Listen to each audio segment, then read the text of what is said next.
Hello every one, welcome to Nanjil gardens. ரொம்ப நாளாக இந்த பன்னீர் ரோஜா செடியை கட் பண்ணி விடணும் அப்படின்னு சொல்லி பிளான் பண்ணிக்கிட்டே இருந்தேன். ஆனால் எனக்கு டைமே கிடைக்கல. ஒரு வழியாக இன்றைக்கி கட் பண்ணி விட்டுட்டேன்.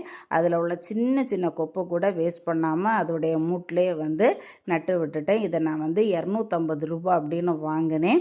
ஆனால் இன்றைக்கி மார்க்கெட்டில் 120 ரூபா 150 ரூபா வரைக்கும் இருக்குது.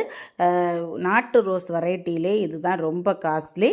இது நான் ஆல்ரெடி வாங்கி வச்சுருந்த கவர். இந்த கவரில் ஒவ்வொன்றுலேயும் 1 2 3ன்னு சொல்லிக்கிட்டு நட்டு வச்சுருக்கேன். பார்ப்போம் எவ்வளோ வருதுன்னு சொல்லிட்டு. ஆனால் முள் சரியான முள்ளுங்க. இந்த நாட்டு ரோஸ் வெரைட்டினாலே நல்ல முள் இருக்கும் பார்த்துக்குங்க. அப்புறம் டிஏ ரோஸில் மான்கொயர் அப்படின்ற வெரைட்டி வாங்கியிருந்தேன். ஆனால் ஹெல்த்தியாக தான் வந்துச்சு. பட் கொஞ்சம் நோஞ்சான் செடியாக இருக்குது. இதை எப்படி தான் தேத்தி எடுக்க போகிறேன்னு தெரியலை. Happy gardening.